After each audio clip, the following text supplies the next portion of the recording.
وسلام على عباده الذين اصطفى أما بعد فأعوذ بالله من الشيطان الرجيم بسم الله الرحمن الرحيم فإذا جاءت الطامة الكبرى يوم يتذكر الإنسان إلا ما سعى وبرزت الجحيم لمن يراه وأما من طغى وآثر الحياة الدنيا فإن الجحيم هي المأوى وأما من خاف مقام ربه ونهى النفس عن الهوى فإن الجنة هي المأوى صدق الله مولانا العظيم وصدق رسوله النبي الكريم ونحن على ذلك من الشاهدين والشاكرين والحمد لله رب العالمين اللهم صل على سيدنا مولانا محمد النبي الأمي وعلى آله وسلم تسليما كثيرا كثيرا اللهم رب الحل والحرام ورب البيت الحرام ورب الركن والمقام أبلغ لروح سيدنا مولانا محمد منا السلام.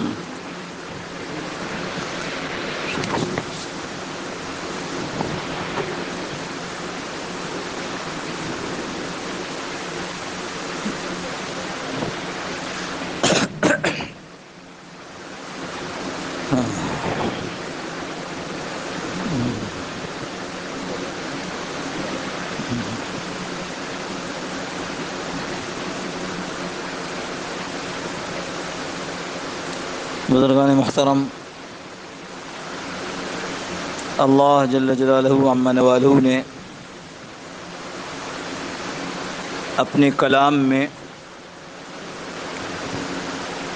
ہم انسانوں کو ہر اس بات کی خبر دی ہے جو ہماری ضرورت تھی.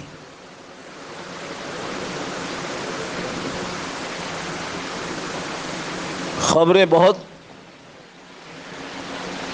دنیا کیسے بنی،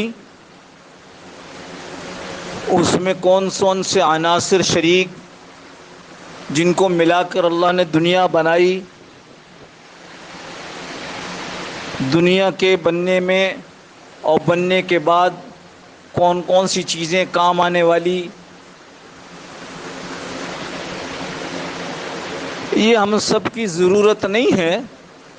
ہم میں سے کتنے ایسے ہیں جن کو اس طرح کی سائنسی معلومات صفر کے برابر بھی نہیں ہے. جو ضرورت کی بات تھی وہ اللہ نے بتلا دی کہ یہ کائنات میں نے اکیلے تنہا پیدا کی ہے، یہ ہماری ضرورت کی بات تھی. تو اس لیے جو لفظ، یہ جو جملہ میں نے عرض کیا کہ اللہ پاک نے ہمیں ہماری ضرورت کی باتوں کی خبر دی ہے، تو اس سے مراد یہ ہے کہ جو واقعی ضرورت ہیں جن کے بغیر انسانی زندگی ناکامی کی طرف دوڑے گی، وہ انسانی زندگی کامیاب زندگی کہلا نہیں سکتی اگر وہ اس بات سے باخبر نہیں ہے کہ دنیا اللہ نے بنائی ہے اور اللہ نے اس کے بنانے سے پہلے اس کو توڑنے پھوڑنے کا ارادہ کر لیا تھا.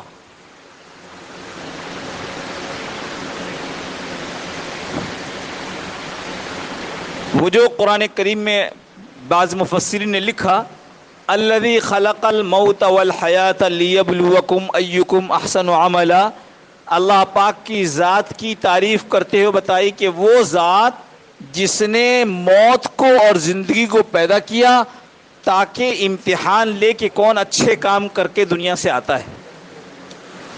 تو بعض مفسرین نے اس کو لکھا کہ الذی خلق الموت والحیات، موت کو اور زندگی کو پیدا کیا. ہونا تو یہ چاہیے تھا یوں فرماتے کہ الذی خلق الحیات والموت، پہلے زندگی میں آتا ہے آدمی پھر موت میں جاتا ہے.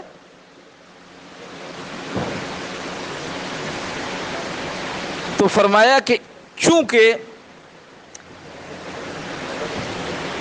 موت اصل ہے،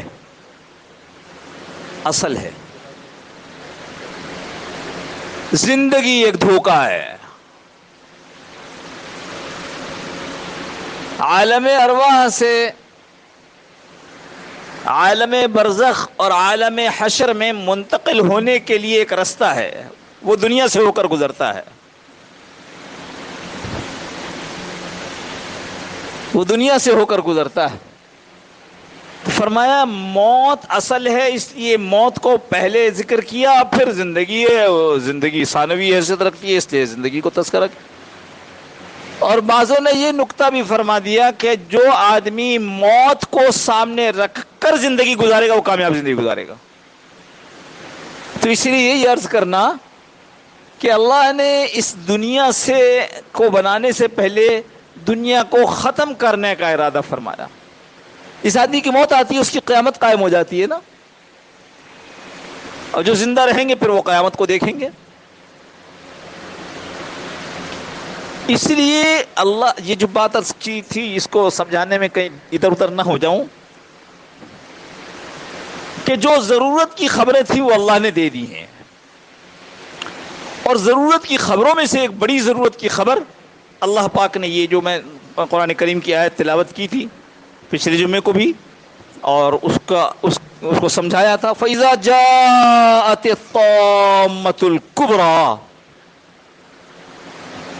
وہ جو آنے والی ہے، وہ جو آئے گی، کیا طامہ، ایک بڑی مصیبت۔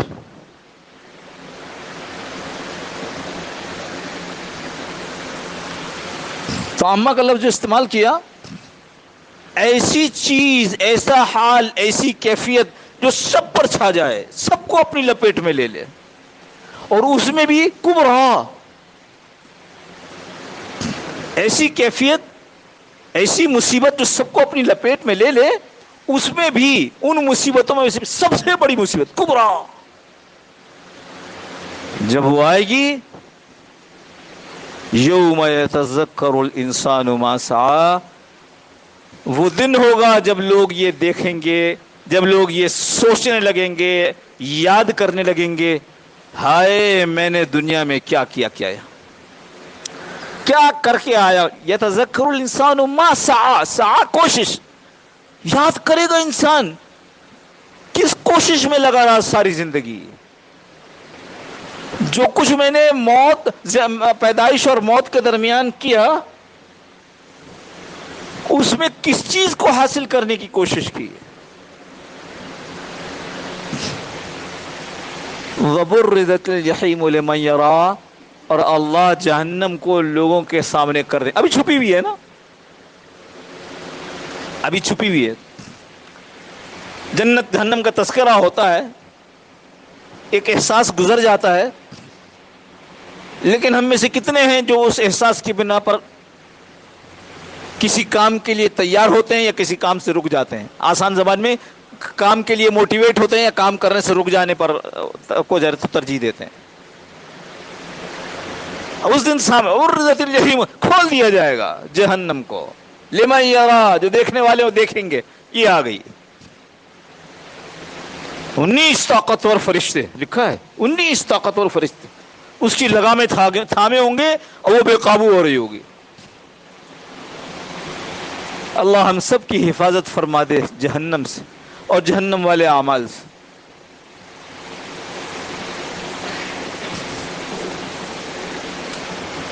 اس کے آگے پھر اللہ رب العزت نے 2 گروہوں کا تذکرہ کیا ہے کہ اب جو یاد کریں گے نا وہ 2 گروہ ہو جائیں گے۔ ایک کا پچھلی دفعہ تذکرہ کر دیا، کن کا؟ فَأَمَّا مَنْ طَغَىٰ، ہاں پہلا گروہ وہ جو سرکش،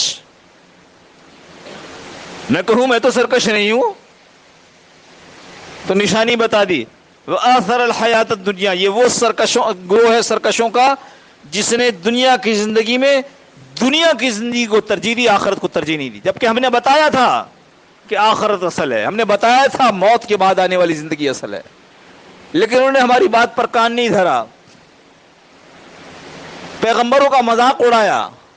اچھا مرنے کے بعد زندہ ہوں گے، اوہو اوہو، ہاں آ گیا ایک آدمی اللہ کے نبی محمد صلی اللہ علیہ وسلم، آپ کہتے ہیں مرنے کے بعد زندہ ہو گئے، یہ کوئی کسی جانور کی ہڈی ہے، ذرا زندہ کر کے بتائیں۔ ہائے ہائے، تو آثر الحیات، اس دنیا کی زندگی کو آخرت پر ترجیح دی. آخرت دیکھی جائے گی کیا ہوگا، ابھی تو کماؤ، مت دیکھو کہ حلال ہے حرام. ابھی تو دنیا کو خوش کرو، دنیا والوں کو خوش کرو، مت دیکھو کہ اللہ راضی ہوتا ہے یا ناراض.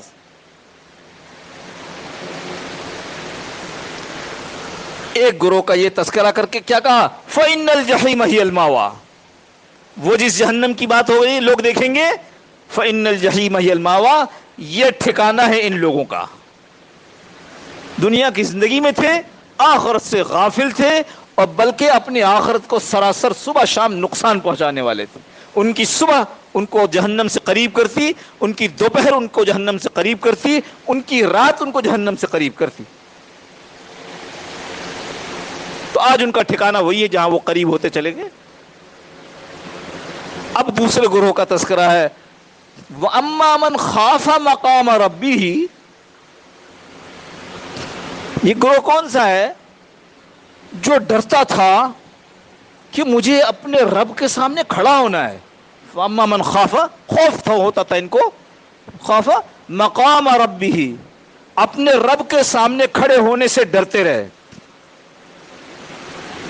کتنا خوبصورت اسلوب ہے. جس نے بھیجا ہے اور جس نے جو صلاحیتیں ہمارے پاس ہیں، اندر کی یا باہر کی، دیکھنے کی، سوچنے کی، سننے کی، کہنے کی، بولنے کی، پکڑنے کی، کھانے کی، پینے کی، جس نے صلاحیتیں ہمیں دی ہیں، جس نے ہمیں مال دیا، دولت دی، اولاد دی، والدین دیے، جس نے ہمیں منصب دیا، عہدہ دیا، ملازمت دی، تجارت دی، یہ باہر کی چیزیں ہیں. اسلوب تو کیا ہے؟ اسلوب یہ ہے، وَأَمَّا مَنْ خَافَ مَقَامَ رَبِّهِ، اپنے رب کے سامنے کھڑے ہونے سے ڈرا. اور اس کا ترجمہ کیا بن رہا ہے؟ جس نے سب کچھ دیا تھا اس کے سامنے کھڑے ہونا ہے کہ جو میں نے دیا تھا اس سے کیا کر کے آئے. یہ جو ہے، جو میں کبھی کبھی یہاں مثال دیا بھی کرتا ہوں، کہ سیٹھ خوش ہو کر آپ کو کوئی رقم دیتا ہے، یہ تمہارا انعام ہے. آپ کو آپ کے کام کے بدلے میں تنخواہ دیتا ہے، آپ کو آپ کے کام کے بدلے میں اس کا شیئر دیتا ہے، کمیشن دیتا ہے، جو بھی سمجھ لو. لیکن ایک وہ ہے جو وہ آپ کو رقم دیتا ہے کہ اس سے فلاں جگہ سے فلاں سامان لے کر میرے پاس واپس آؤ.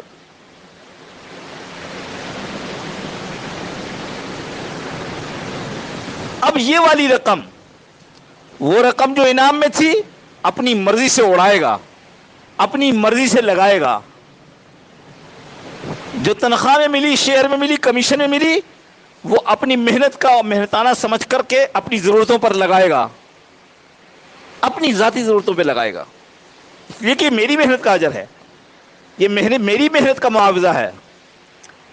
اور جو وہ پیسے دیے، جو دے کر بھیجا تھا، فرض کرو دبئی بھیجا تھا، یہ سامان لے کر آنا ہے، اور اب آیا ہے اپنے سیٹھ کے پاس یا اپنے ساتھی پارٹنر کے پاس. ہاں بھائی، کیا کیا؟ آپ گئے تھے، بزنس ٹرپ تھا، کیا کیا؟ ہو میں نے، دیکھیے، یہ ایک کیا کہتے ہیں اس کو، بیوٹی بکس خریدا ہے آپ کی بیگم کے لیے. کہا بھائی بڑی مہربانی. اس نے کہا میں نے جو کام دیا تھا اس کا کیا ہوا؟ کہا یہ دیکھیے، یہ جو پیک پڑا ہے نا، یہ آپ کے بچے کے پیمپرز ہیں، اعلیٰ کوالٹی. کہا اچھا، کام کا کیا ہوا؟ وہ سب کچھ بتاتا ہے اور کام کے متعلق کہتا ہے وہ تو نہیں کر سکا. ایسا بھی کوئی بدھو بیوقوف ہے دنیا میں؟ صبح کو کمانے کے لیے نکلا ہو، میں مہینے کی بات ابھی نہیں کر رہا ہوں، روزانہ کے حساب سے بات کر رہا ہوں. صبح کو کمانے کے لیے نکلا ہو اور شام کو سوچے کہ میں نے کیا کیا، تو میں نے کھانا کھایا تھا، گیا تھا تو چائے پی تھی، اور کیا کیا؟ واش روم بھی گیا تھا، اور کیا کیا؟ سارے دفتر والوں سے ملاقات. بھائی کام کیا کیا جس سے تم نے آمدن حاصل کی ہو؟ کام تو کچھ نہیں کیا. ایسا کوئی بیوقوف ہے؟ نہیں ہے. اللہ معاف فرمائے، ہم سب ایسے ہی بیوقوف ہیں. ابھی تو ہم سوچ رہے ہیں کہ ایسا کوئی بیوقوف نہیں ہے. ہم سب، مجھ سمیت، ہم سب ایسے ہی بیوقوف ہیں. رب نے کسی کام کے لیے دنیا میں بھیجا ہے، ساری کام کر کے، ساری چیزیں کر کے، کل واما من خاف مقام ربہ، اور جو اللہ کے سامنے کھڑے ہوں گے کیا کر کے آئے؟ اللہ بیوی پالیے، بچے پالے، بہترین کپڑے بنا کر دیے، اور بڑا بنگلہ بنایا تھا، اور کیا کیا، اور میں نے فلاں فلاں بینک بیلنس بنائے، اور کیا، او سب. ارے تم میرے لیے کیا لائے؟ وہ نہیں کر سکا. حضرت مفتی صاحب، مفتی تقی عثمانی صاحب دامت برکاتہ عمر، فرمانے لگے ایک صاحب میرے پاس آتے تھے، کہنے لگے دعا کریں بر بچہ جو ہے وہ پڑھائی کر رہا ہے. پھر آئے، میرا بچہ ماشاءاللہ آئی بی اے میں داخلہ ہو گیا، ماشاءاللہ دعا کر دیں. دعا کر رہا ہے، کیا کر رہا ہے؟ او میرے بچے کو نوکری ہو گئی بڑی زبردست، دعا کریں. پھر ملاقات، کیا حال ہے، سب خیر؟ ہاں دعا کر دیں، بچے کا امریکہ میں ہو گیا ہے ملازمت کا انتظام. اچھا، یہ مفتی صاحب نے خود لکھا ہے اس کو. یہ تو بتائیے صاحبزادے کی ایمانی حالت کیسی ہے؟ تو کہنے لگے، سر جھکا کر کہنے لگے وہ کمزور ہے، یہ ہے وہ بیوقوف. میں اپنے آپ کو الگ نہیں کر رہا ہوں، ذرا اپنی زندگی کو دیکھیں تو صحیح. 24 گھنٹے میں سے کتنے کام وہ ہیں جس کے لیے اللہ نے بھیجا تھا؟ معاف کیجیے گا، یہ جو ہماری کیفیت ہے نا، اللہ معاف فرمائے، کہتے ہوئے ڈر لگتا ہے کہ یہ جو ہماری کیفیت ہے نا، ہم تو نمازی ہیں، ہم تو روزے رکھتے ہیں، ارے ہم تو چیریٹی کا بڑا کام کرتے ہیں. جب یہ نماز کل تولی جائے گی تو معلوم ہوا کہ یہ نماز کھوکھلی تھی، کھوکھلی، کوئی وزن نہیں. ایسی نماز پڑھنے کے لیے کہا تھا تمہیں، ہم کیا کریں؟ خاموش. ایسے صدقے کے لیے کہا تھا تمہیں، اور ایسے روزے کے لیے تمہیں حکم دیا گیا تھا. آپ حیران نہ ہوگی ہم کیا کہنا چاہتے. ہم کہنا چاہ رہے ہیں جب یہ بات کہی جا رہی ہے فویل للمصلین، نمازیوں کے لیے جہنم کا ایک درجہ ہے، تو نمازی کے لیے، بے نمازی کے لیے نہیں ہے. مگر میں ایسا مطمئن ہوں جیسے مجھے کھڑے ہو کے اس رب کو حساب ہی نہیں دینا، نمٹا لیا، بھگتا لیا. وہ تو کہہ رہے ہیں ایسے، حدیث میں آتا ہے نماز پڑھ کے آدمی فارغ ہوتا ہے اور اس کی نماز ایسی اس نے پڑھی ہوتی ہے کہ وہ نماز میلے کپڑے کی طرح اس کے منہ پر مار دی جاتی ہے. ہم تو مزے میں، ہمیں مارنا نظر نہیں آ رہا نا. اس لیے دوبارہ واپس آئے کہ ہم جب ہم نے کہا کہ ایسے ایسے بیوقوف، تو ہم کئی باہر لوگوں پر چلے گئے، ہم اپنے اوپر دیکھ رہے ہیں. اور یہ نمازی یہ نماز پڑھ کر کے باہر نکلا ہے مسجد سے، اور کیا ہوا؟ اس نمازی کی نماز وہ اللہ کے ہاں فریاد کر رہی ہے، اے اللہ اس نمازی نے اب میری جو حالت بنائی ہے، ہاں مجھے جس طرح اس نے برباد کیا، نمازی بے نمازی نہیں ہے یہ نمازی، اس نے مجھے جس طرح برباد کیا ہے، اے اللہ تو اس کو بھی برباد کر دے. کون بد دعا کر رہا ہے؟ میری نماز مجھے بد دعا کر رہی. حیران ہے، پریشان ہے، کیا ہو رہا ہے، ملک کیسے ٹھیک؟ ارے ملک کیسے ٹھیک ہوگا؟ یہ میرا مسئلہ ہے. معاشرہ صحیح کیسے ہوگا؟ میرا مسئلہ ہے نہ، یہ مسئلہ اس کا ہے.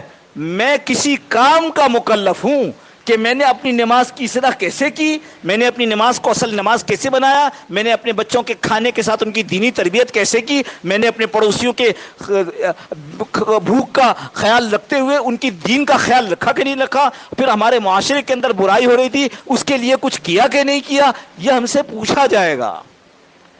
لیکن جس کو یہ خیال ہی نہیں ہے وہ اما من خاف مقام ربہ میں شامل ہوگا؟ وہ تو مطمئن ہے. وہ کہاں ڈرا اپنے رب سے؟ ڈرا تو وہ ہے جو نماز پڑھنے کے باوجود سوچتا رہا اللہ قبول ہوئی کہ نہیں ہوئی. وہ تو صدقہ دینے کے بعد بھی سوچتا رہا اللہ قبول. صحیح تو 51 ہو گیا بھائی. تو یہ اما من خاف مقام ربہ، اس کی جیسے اس کا تھا کہ سرکش، تو سرکش آدمی کے لیے اللہ نے نشانی بتا دی تھی کہ دنیا کو ترجیح دی، ایسے ان کی نشانی بتائی گئی ہے کہ جو اللہ سے ڈرتا ہے اس کی زندگی میں کیا نشانی ظاہر ہوتی ہے. انشاءاللہ اگلے جمعے کو بیان کریں کہ زندگی رہی تو اللہ پاک ہم سب کو اس پر عمل کرنے کی توفیق عطا فرما دے. آخر دعوانا الحمدللہ رب العالمین. پہلے اذان ہوگی پھر سنت ادا فرمائیے.